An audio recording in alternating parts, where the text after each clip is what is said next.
I think it's safe to say that the window for a political solution to the troubles that the United Kingdom faces is rapidly closing. And of course, we on the right, if we can call ourselves on the right, but we on the right side of politics always blame the main parties. We blame the Conservative Party, we blame the Labour Party, we blame the Lib Dems, the SNP, Sinn Féin, the Alliance Party, SDP, not the SDP, SDLP, whoever. We're always blaming the others. But there's a reality that people on the right have to face up to, including me and including everybody that's watching this video. But especially those who are in positions of power and responsibility in the parties on the right. And I'm talking about Reform. I'm talking about UKIP. I'm talking about the SDP. I'm talking about Heritage Party. I'm talking about all the parties, whether they're big or small, the Conservative Party, if you can call that right wing. I don't think you can anymore. But the reality is, every single person has a responsibility and has a part to play. And we haven't done it. When we did the deal with UKIP and the football lads and the veterans in 2018, and I was instrumental in that. Met Gerard Batten, myself and John Meehan met Gerard Batten in Birmingham. This was the genesis of it, I think in October 2017, if I remember rightly. Gerard Batten was very, very forward thinking. He knew exactly what he wanted to do. That project was sunk by people in UKIP that were closely aligned to Nigel Farage, who obviously is now dancing a merry dance with the Reform Party and Mohammed Zia Youssef. The reality of the situation that we face is this, that Reform, well, not Reform, let's just get it right. Nigel Farage, Zia Youssef, probably Richard Tyson, a few others in Reform, have deliberately distanced themselves, and this is being polite, distanced themselves from their base, from the people who pretty much put them where they were. Why? Because they want to become part of the Uni Party. They don't want to do anything radical. They don't really want to change things. Zia Youssef is a prime example of that. He's been put up there as a poster boy, the diversity hire. That's the reality of the situation. That's what we're looking at, and that's what we're facing with Reform. And then we look at the other smaller parties.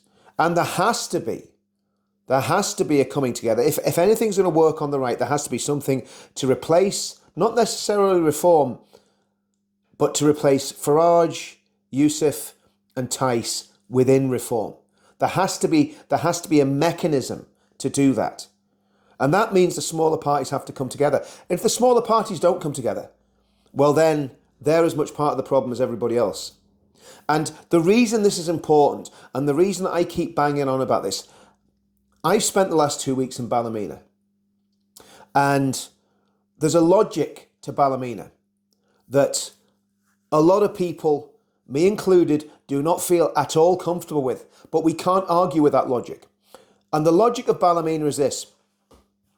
Ballymena had a problem. They had a problem for about 7 years. They went to the authorities.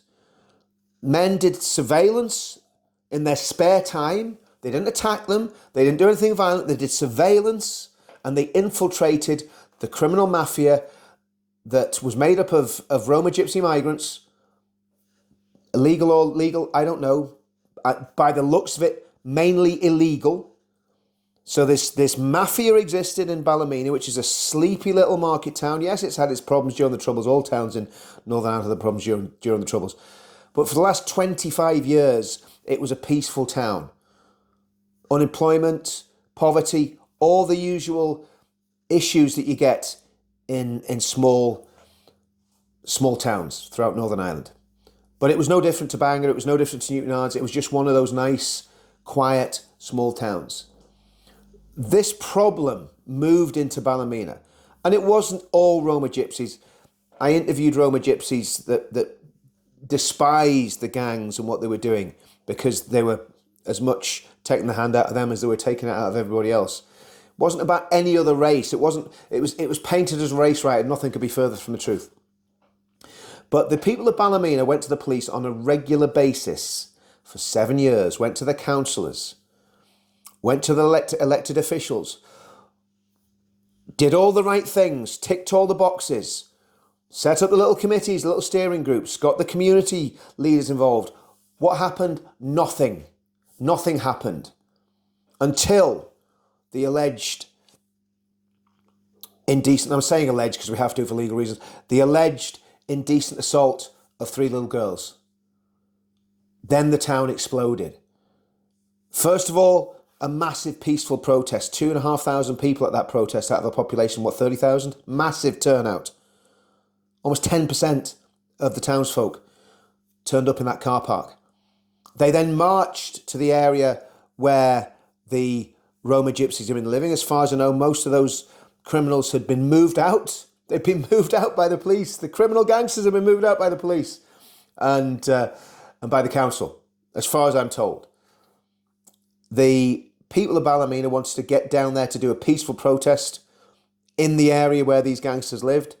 They were blocked by the police. They broke through the police lines, and a very small crowd wearing masks smashed the house up where these people have been living. Were innocent people's houses targeted? Quite possibly. If that's the case, it's reprehensible and it's wrong. But what's come out of this? Those gangsters, and they were gangsters, they were involved in prostitution, they were involved in drug dealing, they were involved in money laundering, they were involved in people trafficking and weapons dealing. Not nice people, not the people that you want living in the centre of town. Women were scared to walk through the area, children were scared to walk through the area. That problem's now gone. And out of all the people, whether they were migrant or locals in Ballymena, men and women, all ages, everybody I spoke to was happy that that gang of criminals had gone. And, the thing is, it's like, everybody loves, like, Taken with Liam Neeson, or The Good, the Bad, and the Ugly, or the Magnificent Seven. Not so much The Good, the Bad, and the Ugly, The Magnificent Seven, or The Equalizer, any of those movies. Everybody loves those movies because the good guys win and the bad guy gets it stuck on him and the baddies are run out of town. Everybody loves those movies. That's what happened for real in Ballymena. The bad guys were run out of town. What did the local politicians do? Michelle O'Neill and the others, Emma Pengelly, condemned everything that happened as racist. PSNI condemned it as racist. BBC, Stephen Nolan condemned it as racist. All the media condemned it as racist. It wasn't racist.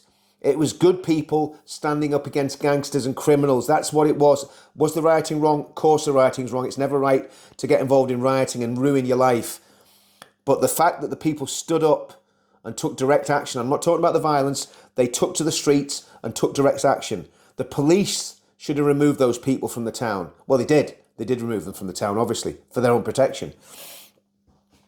But the message of Ballymena is this, that basically not politics, not the police, not the judicial system, the people of Ballymena standing up and coming out in force. That's what solved the problem. That's what led to the solution. And that is very, very worrying, because what that means is that the order of things that we have lived with for the past probably 250 years, or whenever it was Robert Peel did his thing and started the police force in the UK, policing by consent, done. Because you had the police turning on the good people of the town. This is serious. This is serious. And the reality is this. The reason I'm talking about Ballymena as I'm talking about the political parties is very simple. The two things are linked.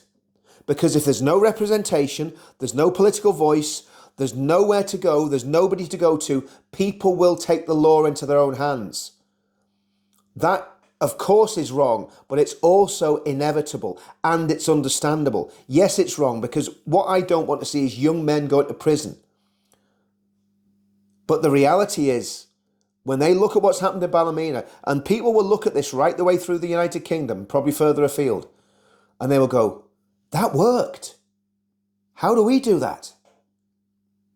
Now, that's the situation we're in. And like I say, not one person. I talk to people from all sorts of different backgrounds in Ballymena. Not one of them was sad about what happened, about those gangsters being run out of town, about the Magnificent Seven seeing off the Mexican bandits, or in this case, the Roma bandits. So the bringing it full circle and back to the politicians and back to UKIP, SDP, Ben Habib, whoever's decent in the Reform Party, whoever's decent in the Tory Party, Dominic Cummings, whoever. I'm not a politician. I'm a member of UKIP. I'm on the NEC of UKIP, but I'm not a politician, and I don't believe that's my calling. I don't believe that's what I'm called to do. My calling is to be a voice crying in the wilderness. That's what my calling is. But the reality is that those people who are called, who think they're called, you need to get on this, and you need to get a grip, and you need to save our country. You need to make sure that by the time the next general election comes, there is something that is going to offer the radical ideas, the radical plan, the radical rooting out of the dross in the civil service and the dross in Parliament. There needs to be a radical party that is set up with amazing talent, with amazing intelligence. People like Dominic Cummings have got to be in it. Smart people. That has to be done, because if that's not done, Ballymena is going to be repeated again and again and again, and it's going to be absolutely horrendous. Because something has to radically change in this country. And we're not just talking about immigration. The whole of our governance is rotten to the core. Corrupt and rotten. And it has to be completely overturned. Politically, obviously. But the only way you can do that is if you've got a political vehicle. And at the minute, Reform, I'm sorry to say it, with Farage, petulant, Tice, elitist, Zia Youssef, well, diversity hire. It's not going to cut it. It's not going to cut it. I'd love to see Ant Middleton in politics. I'd love to see Tommy in politics. I'd love to see Ben Habib, Rupert Lowe working together, getting elected. Love to see some of the good guys. I've got lots of friends. I'm not going to name them because I don't want them getting thrown in the party. I've got loads of friends in Reform. I'd love to see those guys doing what they do best. Obviously, I'm in Northern Ireland. We're outliers. We've got a different setup here. But even in Northern Ireland, we need to see massive change politically. We need to see the old order booted out. We need to see the sectarian politics gone. We need to see the socialists and the so-called progressives gone. We need people who genuinely care about Northern Ireland. But like we're seeing in the South, with people who genuinely care about the Republic of Ireland. So there's massive changes taking place. But the question is, and this is to us on the right, I can't influence the Labour Party or the Liberal Dems. I don't want to, or the SNP, or Sinn Féin, or the SDLP. Don't want to try and influence those people. But to the people on our side that will listen, lay down any pride and any arrogance you've got. Stop strutting around like Mussolini and start saving the country. Because this is a serious, serious situation that we're in. And I've seen what happens when it goes wrong. We've all seen it. We know how this plays out. I was in the military in Northern Ireland when the troubles were at the height. So I know what it's like. And I know what it's like to be an ex-soldier living in a country that's basically on the brink of a civil war. And all my friends that live in Northern Ireland know exactly what that feels like as well. On all sides. And I've got friends on all sides. But to the politicians in England, stop playing games, because the whole thing, the lid is about to blow off this thing. It's as simple as that. And we need leadership. And we need you, the politicians, to stop strutting about, have a bit of humility, sit down with each other, talk to each other, and get something that's fit for purpose. And if that means kicking Farage to the curb, kicking Zia Youssef and Richard Tice to the curb, do it. But something needs to happen. And because if it doesn't, there's going to be a catastrophe in this country. Now, obviously, what I want to see a political solution. I want to see a renewal in politics, and I want to see a spiritual revival that will bring a lot of these people from Islam out of darkness and into light, because that's a big problem. There's a lot of very, very unpleasant ideology in the Quran. That's just a fact, and it's not being bigoted. There's a lot of stuff in there that insults Christians and Jews, insults infidels, insults heretics, or what do they call them, people who've abandoned the apostates. There's all sorts of stuff in the Hadith and the Quran that most conservative Muslims would believe, and there's a lot more conservative Muslims than you would think. Most conservative Muslims would believe this sort of stuff. We need to see them saved. We need to see them come to Christ. We need to see them bowing the knee to God. And the people that are radical and that are dangerous and do want to impose Sharia law on this country and are trying to do it and are being very successful in the civil service, in the police force, in political parties. We see about this Islamophobia thing that they're still trying to push through. All of those people need to be deported. It's as simple as that. If you're radical and you want to take over our country and turn it into an Islamic state, you don't belong here. Go and live in a country that is an Islamic state. Saudi Arabia, Pakistan, Iran, wherever you want to go. But that's not what England and the UK is going to be. And I think the vast majority of decent people, of right-thinking people in this country, do not want to live in the caliphate. Okay? So, but all of this stuff needs to happen simultaneously. And that's not even looking at what's going on with China, with AI and all the other problems that the world's facing. But what we've got is lily-livered, weak politicians in the Uni Party.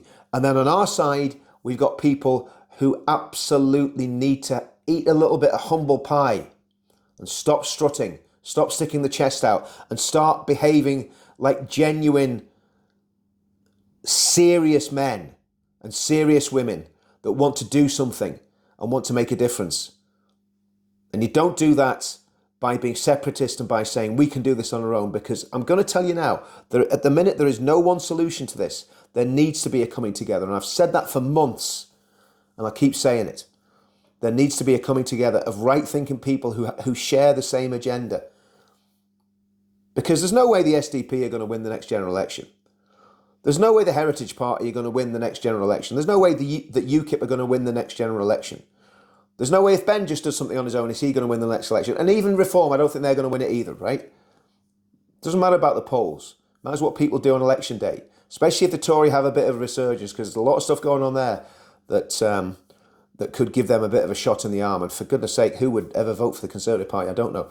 But the point is this, that we need something absolutely radical that will make the difference. And again, I keep saying it, the pledge, it's ticking over. The document's there. Everybody can sign it. That, if it gets to the critical mass of numbers that we need, that could be a massive tool in this as well, to bring people together and also stick it on people and say, do you believe this? Because this is what's going to save the country. So, quite a long video, 17 minutes, but haven't done one of these sort of rants for a long time. But this needs to happen.